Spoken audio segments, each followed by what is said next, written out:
Peaceful streets, futuristic architecture, Mediterranean beaches, vineyards, caves, and one of the most beautiful villages in France. Over the next 3 days, I'll show you exactly how I explored the city, the coastline, and some incredible places just beyond it.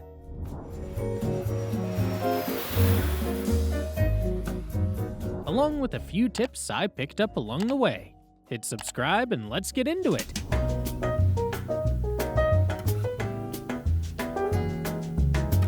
Day 1. Montpellier's modern landmarks and historic core. Morning. Modern Montpellier. I started my first morning in Montpellier by skipping the old town entirely and heading right into the modern districts to see the contemporary architecture. My first stop was the town hall, which is this massive blue glass cube right by the Le River. It doesn't look like a government building at all, more like a giant corporate headquarters or a block of blue ice dropped next to the water. From there, I followed the river path down into the Jacques-Cœur neighborhood and past Le Nuage. It's a fitness center designed by Philippe Starck, and the entire outside is wrapped in this weird, puffed-up plastic skin that looks exactly like a heavy-duty bubble wrap. A bit further down is the White Tree apartment tower, which is just bizarre. It has dozens of long white balconies sticking straight out of the sides at random angles. You end up just staring at people's patio furniture sitting on those floating spikes, wondering how anyone sits out there without getting vertigo. I wrapped up the morning in Antigone, a huge neighborhood designed by Ricardo Bofill. The transition's pretty wild. You leave the modern glass buildings, and suddenly, you're surrounded by massive, sandy-colored concrete plazas and giant columns that look like an oversized, modern version of an ancient Rome. The whole walk isn't hard at all since it's completely flat for the first 3 kilometers, or roughly 2 miles. But the catch is the total lack of shade. By the time I reached the end, the morning sun was really baking up those open plazas, so you definitely want a hat and water before you head out. Insider tip. Instead of walking all the way back when your legs are tired, catch tramline 1 at the Place de l'Europe station right at the edge of Antigone. You can buy a ticket on your phone or at the platform machine for $1.70, and it drops you straight back into the historic center in less than 10 minutes. Late morning. Polygone. Right after finishing up in Antigone, I walk directly into Polygone, the main shopping mall in the city. This massive complex sits right between the modern districts and the old town, acting as a pedestrian bridge connecting the two. Opened back in the 1970s as one of the first big indoor malls in France, the space stays incredibly busy with locals running errands. I had zero intention of doing any actual shopping, but cutting straight through the building happens to be the quickest shortcut across town. Plus, after baking in the sun out in the concrete plazas of Antigone, stepping inside to the blasting air conditioning felt incredible.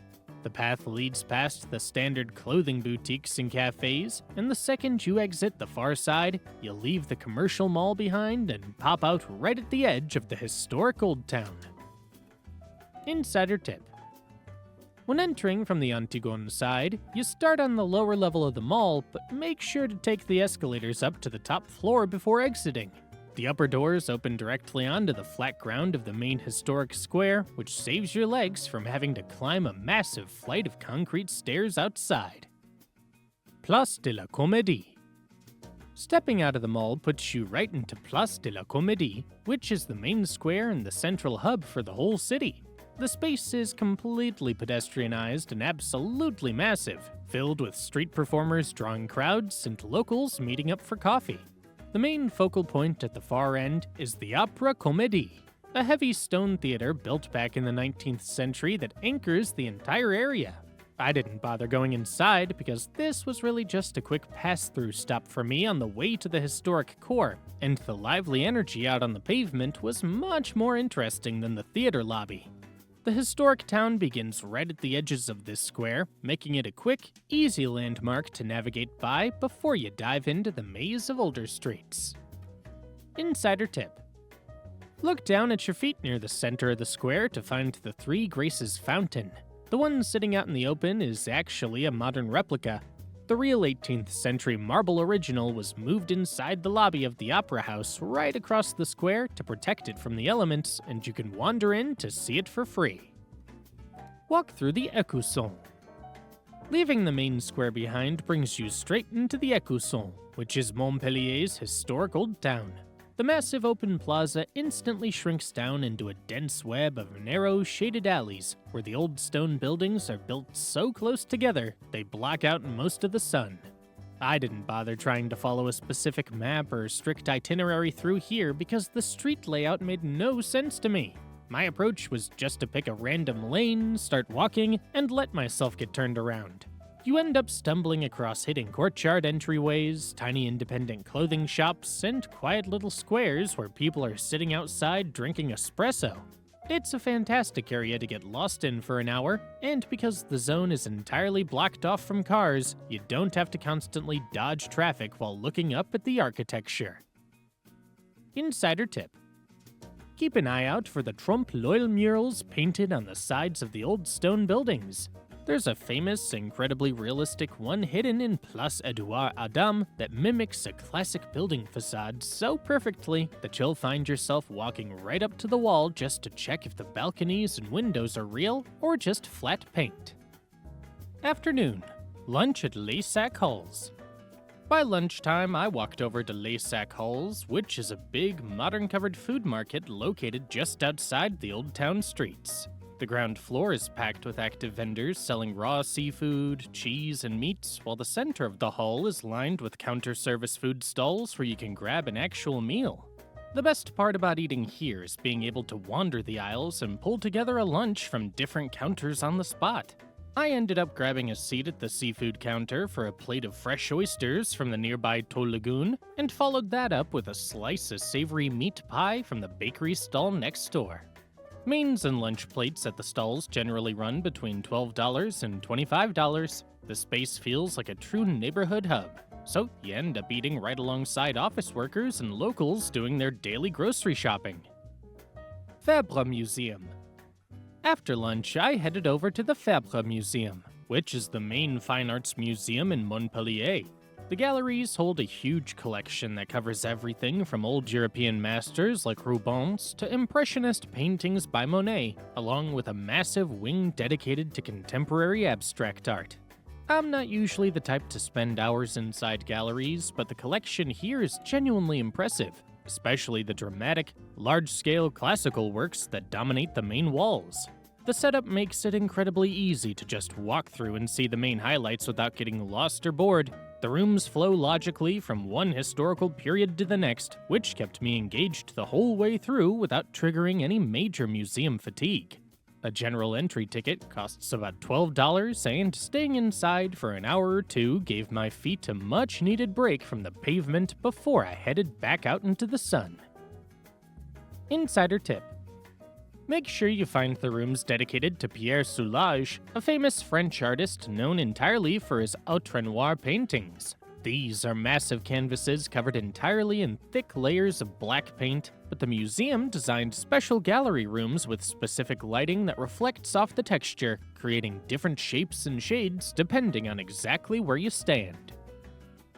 Late afternoon, St. Peter's Cathedral.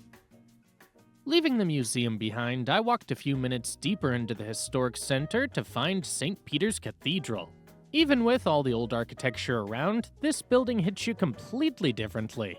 The front entrance is framed by two massive freestanding stone pillars that look less like a traditional church and more like a medieval fortress. It gives the whole structure an incredibly heavy, intimidating look that you don't usually see with French Gothic architecture. The cathedral dates back to the 14th century and is the biggest Gothic monument in this part of France. Since it doesn't cost anything to go inside, I stepped through the doors to check out the huge vaulted ceilings and the historic pipe organ. Insider tip. If you walk around the side of the cathedral, you'll find the entrance to the university's historic Faculty of Medicine, which is one of the oldest active medical schools in the world. Nostradamus actually studied here, and while you can't just wander the classrooms alone, the old stone courtyard is worth a quick peek. Jardin des Plantes. Just around the corner from the cathedral is the Jardin des Plantes, which happens to be the oldest botanical garden in France. It was originally started back in 1593 so medical students could study healing plants, but today it works as a massive, shaded sanctuary right in the middle of the city. Getting under the canopy of those centuries-old trees felt fantastic because the shade kept the temperature significantly cooler than the open streets. No gimmicks or tourist displays inside, it's just a quiet, green space full of old greenhouse structures, bamboo groves, and hidden beaches. I spent about 20 minutes wandering the paths to escape the afternoon heat. Late afternoon, Arc de Triomphe.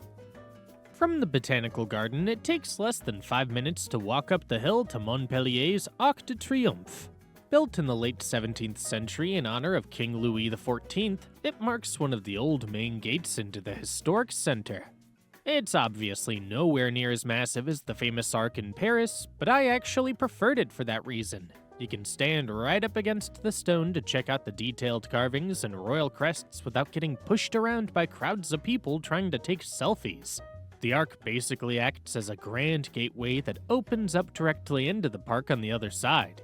You can climb to the very top for a view straight down the old town's main avenue, but you have to book a guided tour through the tourist office back in Place de la Comédie to get access.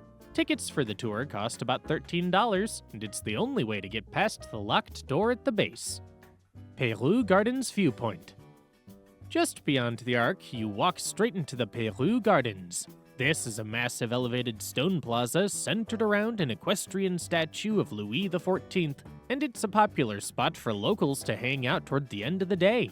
The best part is at the very far end where you find a monumental water tower.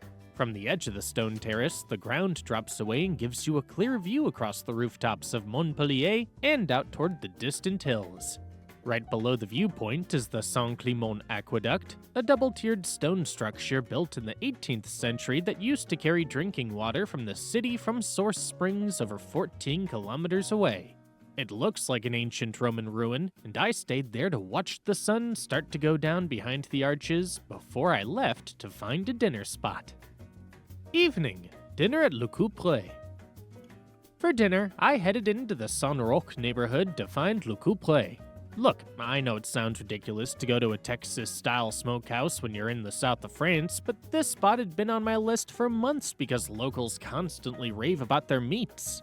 I got a table inside the old stone building and ordered the smoked pastrami sandwich with a side of garlic bread. The meat was incredibly tender and had a deep, distinct smoky flavor that actually lived up to the hype. Depending on whether you get a sandwich or go all out on a full platter of pork ribs and smoked lamb, dinner here generally runs between $22 and $40. The place was completely packed, so I was glad I booked a table online a couple of days in advance. Day 2. Castles, Wildlife, and Mediterranean Coast. Morning, Château de Flaugergues. Since I already checked off most of the big city center sites on the first day, I wanted to head slightly outside the main grid for something different. First thing in the morning, I made my way over to Château de Flaugergues, a historic estate sitting right on the edge of town. It was built in the late 17th century as one of Montpellier's famous folies, which were essentially flash summer homes built by wealthy aristocrats who wanted to flex their riches and escape the cramped streets for the weekend. I skipped the interior tour of the house, mostly because the weather was perfect and I really just wanted to be outside checking out the grounds. The contrast is wild because you drive through a completely mundane modern commercial district to get here. But the second you step through the gates, you're surrounded by manicured French gardens, massive bamboo groves, and rows of quiet vineyards. I spent about an hour walking the paths and just soaking in the morning sun. Access to the gardens costs about $8, which felt worth it for the more peaceful atmosphere. But if you want to see the old tapestries and furniture inside, you can book a guided house tour for around $13. Afternoon, lunch at Folia. Since I was already at the estate, it made total sense to stay for lunch at Folia, the restaurant right in the courtyard. Staying here meant I didn't have to break the momentum of the morning by driving back into the city traffic to just find a lunch spot. The restaurant looks directly out over the garden courtyard, so I grabbed a table outside. The menu changes constantly based on what's available and the local markets, and they actually get their fresh herbs and edible flowers right from the chateau's gardens. I paired the meal with a glass of the estate's own red wine, which was produced from the very vineyards I'd been walking past an hour earlier. Keep in mind, they're only open for lunch from Monday to Friday. A single main plate runs about $22, or you can get the 2-course lunch special for around $27. Afternoon, Lunaret Zoological Park. After checking out the estate, I made my way north to Lunaret Zoological Park.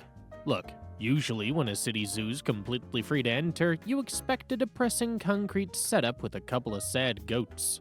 This place is the exact opposite. It's the second largest zoo in France, stretching across a massive pine forest, meaning the animals have a huge natural space to move around in. I started hiking across the dirt trails, and the scale of this place hits your feet immediately. There are about 7 miles of paths winding through the trees, so wearing flimsy sneakers was a massive mistake on my part. I caught sight of the rhinos, cheetahs, and giraffes, but because the enclosures are so deep, you really have to scan the tree lines to spot them patiently. It feels more like a nature reserve hike where you happen to see wildlife rather than a traditional exhibit. The main park won't cost you a single cent, but they do have a massive Amazonian greenhouse on site that requires a separate ticket for about $7. Just a heads up if you're planning your day, the zoo's completely closed on Mondays unless there's a school holiday happening. I spent a little over 2 hours trekking through the forest trails, and by the end of it, my feet were completely shot. So I tracked down a park bench near the exit to catch my breath and figure out my next move. Late afternoon, Grande-Motte Beach.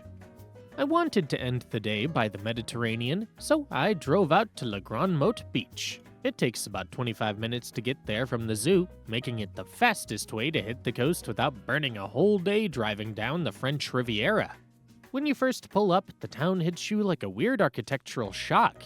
The whole waterfront is lined with these massive futuristic white pyramid buildings from the 1970s that look like a sci-fi movie set. I know some people find the concrete look a bit polarizing, but I loved how incredibly unique it felt compared to the standard, old-world European towns. I walked straight past the pyramids to the sandy shoreline, which stretches out for miles. Access to the beach is completely free, and since it's so incredibly wide, I didn't have to fight anyone for personal space.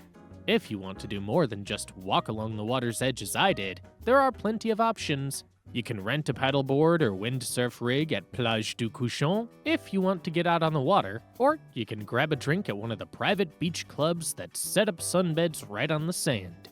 Personally, I just preferred wandering down toward the marina to look at the yachts and watch the local catamaran tours pull back into the docks.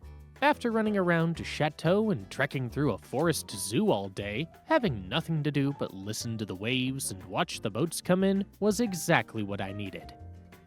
Insider tip. Parking near the beach can get highly competitive and confusing. Skip the street meters entirely and head straight for the municipal surface lots like the one near Allée des Jardins. They're cheap, costing less than $1 per hour, having no height barriers, and put you on a short 5-minute walk from the sand. Evening, dinner at Le Décalé. Since I was already down by the coast, I stayed in La Grande-Motte for dinner and headed over to Le Décalé, which sits right on the Jacques Chirac Promenade. Waterfront dining spots and beach towns are notorious for being lazy tourist traps that overcharge for mediocre frozen food, but this place completely breaks that stereotype. It's a family-run joint with a really relaxed, unpretentious vibe right by the sea. The menu leans heavily into fresh Mediterranean seafood and classic French comfort food. I ordered the slow-roasted lamb shoulder, which was so incredibly tender, it practically fell off the bone the second my fork touched it. If you want something straight from the water, they also do massive bowls of steamed mussels tossed in garlic and parsley. Main dishes here generally cost between $18 and $24, which is incredibly fair given the quality and the fact you're looking out at the water while you eat. Day 3. Medieval Villages and Natural Wonders. Morning. Saint-Guilhem-le-Désert. I wanted to get completely out of the city for my third day and explore some of the dramatic limestone canyons and historic spots just north of Montpellier. My first stop was Saint-Guilhem-le-Désert, an ancient medieval village buried inside a deep mountain gorge about 40 minutes away. It's officially ranked as one of the most beautiful villages in France, and the second you catch sight of it, you realize that title is entirely deserved. The entire village is a labyrinth of sun-bleached stone houses, tiny alleyways, and hidden courtyards that look like they haven't changed since the Middle Ages. I spent most of my morning just getting lost in the winding streets, completely ignoring any map. Right at the center of the village, I hit the Abbey of Chalon, a rugged 9th century church that's been a major stop for pilgrims on the Camino de Santiago for over 1,000 years. The interior is heavy, quiet, and absolutely dripping with history. After checking out the abbey, I walked out into the main square and just sat on a stone bench under this massive, sprawling 150-year-old plane tree that dominates the plaza, watching the village wake up. Insider tip. The entire village is completely pedestrianized, and the paid visitor lots at the main entrance will run you about $8 for a few hours. Because the village is so famous, the narrow stone streets get absolutely packed by midday. Pull into the parking lot by 8:30 a.m. like I did if you want to experience the quiet magic of the place before everyone else shows up and ruins the atmosphere. Afternoon. Lunch at Le Logis des Pénitents. By the time I finished exploring the back streets, the midday heat was kicking in and I was ready to eat. I walked over to Le Logis des Pénitents, which is located right on the edge of the main square. This place has a fantastic outdoor terrace that sits right under the shade of that massive plane tree, meaning you can eat outside without baking in the sun. The vibe is completely unpretentious and local. The menu focuses on easygoing comfort food like homemade pizzas and salads, but they also do savory buckwheat galettes and heavier regional dishes. I ordered a classic galette folded with ham and cheese, which was perfectly crispy around the edges and hit the spot. If you want something even more substantial, they also make a great local cassoulet with duck. Main plates here cost between $16 and $20. They open every single day for continuous service from late morning straight through the evening, which is perfect if you lose track of time wandering the stone alleys and want a late afternoon lunch. Afternoon. Clamouse Cave. After finishing my meal, I took a quick 5-minute drive down the road to Clamouse Cave. This giant cave network is buried directly under the limestone hills, and it's known worldwide for having some of the strangest, most delicate crystal formations on the planet. Stepping inside is an absolute shock to the system. The temperature instantly drops to a constant 59 degrees Fahrenheit or 15 degrees Celsius, so you'll absolutely need a jacket even if it's a scorching day outside. I spent an hour walking through the massive chambers on a guided path, and seeing these huge, jagged stalactites hanging over my head felt completely wild. The cool thing about this place is that they have a specialized non-heating LED light show to highlight the rock walls, which bring out these intense white and red colors in the stone without damaging the crystals.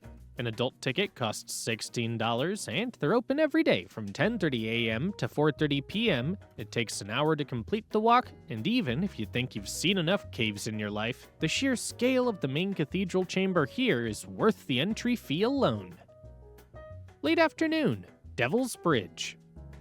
Right down the road from the cave, I made my final stop of the day at Devil's Bridge, which spans across a massive limestone canyon over the Illo River. Built by monks all the way back in the 11th century, it's one of the oldest medieval bridges in the entire country. The view from the riverbank is stunning. You have these ancient stone arches stretching across deep, bright turquoise water, all framed by vertical rock cliffs. Because the water's so clear and calm here, the spot's incredibly popular for swimming. I walked down the steep rocky path to the edge of the riverbed and found dozens of locals laying out over the flat rocks and diving straight into the water. After spending the morning walking through stone alleys and the afternoon underground, the cool river water was an incredible way to wash off the sweat from the day. Access to the bridge and river beaches is completely free, but you do have to use the main visitor parking lot, which costs $7 for the afternoon. I spent about an hour just hanging out by the water and watching people cliff jump from the lower ledges before finally getting back into the car for the drive back. Evening. Dinner at Le Paresseux. To wrap up the 3-day trip, I headed back toward the edge of the city to Le Paresseux. It's a small, quiet neighborhood bistro run by a team that focuses entirely on fresh, local cooking. The kitchen works with a short market menu that changes regularly based on what's in season. I ordered the pan-roasted pork belly served with seasonal vegetables, and the meat was perfectly crisp on the outside while staying tender. For dessert, I had a chocolate ganache tart topped with a bit of sea salt. Main dishes here cost between $20 and $26, which is exceptionally fair for the quality of the cooking. Sitting there with a cold glass of local wine, reflecting on everything from the historic streets of Montpellier to the deep canyons of Saint-Guilhem, it felt like the perfect way to say goodbye to the region. Useful info for spending 3 days in Montpellier. Best time to visit Montpellier. For this itinerary, I'd aim for spring or early autumn if possible. A lot of time is spent outdoors, and those seasons make exploring the city much more comfortable than the peak summer months. May, June, September, and October usually offer the best balance. The weather is warm, the city feels lively, and sightseeing's far more enjoyable than during the intense heat of July and August. Winter is still a pleasant time to visit. The city stays relatively mild, and you'll usually find fewer crowds around Montpellier's main attractions, although beach trips won't have quite the same appeal. City airport tips. I flew into Montpellier Méditerranée Airport, which sits only about 10 kilometers or 6 miles from the city center. One thing I appreciated was how quickly I could get from this airport into town. Unlike some destinations where the transport feels like a trip of its own, you're usually in central Montpellier within 15 to 20 minutes. Taxis generally cost between $20 and $35, depending on traffic and your exact destination. If you're trying to keep costs down, the airport shuttle and tram connections are reliable and considerably cheaper. Rental cars are available directly at the airport and become especially useful if you're planning to follow an itinerary similar to this one.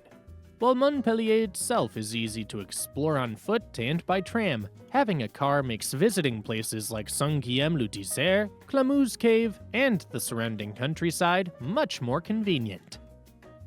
Where to stay in Montpellier? If I were visiting Montpellier for the first time, I'd stay somewhere around the Écusson or Place de la Comédie. Most of the main sites, restaurants, cafes, and nightlife are within walking distance, which makes exploring the city much easier. Hotels in the center typically range from about $120 to $280 per night, depending on the season and hotel category. If you prefer something quieter, the Port Marion district is worth considering. It's more modern, less crowded, and still well connected to the rest of the city by tram. For anyone planning to spend a lot of time at the beach, staying closer to Palavas-les-Flots or La Grande-Motte can make the most sense, but for a first trip, I'd stay closer to the city center. How to get around Montpellier? One thing I appreciate about Montpellier is that you don't really need a car while you're in the city itself. The historic center is largely pedestrianized, and the tram network is one of the easiest I've used in France. For most of this itinerary, I relied on walking and public transport around the city. The only time a car becomes really useful is when you start exploring places outside Montpellier, especially Saint-Guilhem-le-Désert, Clamouse Cave, or some of the smaller villages in the surrounding countryside. Looking back, I'd probably do the same thing again. Use trams and my own feet in the city, then rent a car only for the day trips. It saves money, avoids parking headaches, and makes getting around Montpellier surprisingly easy. Where to eat in Montpellier? Montpellier has no shortage of good restaurants, but if I were coming back, these are the places I'd be looking at first. For a special occasion dinner, I'd book Roufflet d'Aubion. This Michelin-starred spot focuses heavily on ingredients from the Occitanie region and offers beautifully presented tasting menus that change with the seasons. They take vegetarian dining seriously here, with dedicated vegetarian and vegan tasting menus rather than just a couple of token options. Expect to spend roughly $70 to $160 per person, depending on the menu you choose. If you're after an incredible fine dining experience with a modern twist, Artisan is a great choice. Located in the historic center, this restaurant features a blind tasting menu where the chef crafts creative, seasonal dishes based on fresh local ingredients. Because it's a set culinary journey rather than an a la carte menu, The single set menu costs around $98, putting it firmly in the upscale bracket, but offering an exceptional, intimate dining experience. If you want a fantastic plant-based meal, Triptyque Coulee is the most interesting option in the city. Tucked away in a typical old street in the Écusson district, this restaurant focuses entirely on vegetarian and vegan cuisine, heavily inspired by Indian flavors. Their curries, vegetable plates, and homemade organic desserts make it a refreshing alternative when you've had your fill of richer French meals. Most meals here come in around $15 to $30 per person, making it an affordable, flavorful spot to eat. 3 days felt like the perfect amount of time for Montpellier. It gave me enough time to explore the city, spend a day by the Mediterranean, and discover some incredible places just beyond it. If this guide helped you plan your own trip, hit like and subscribe for more travel itineraries. And if you're heading further along the Mediterranean coast, Paris is only a few hours away. Check out my Paris guide right here.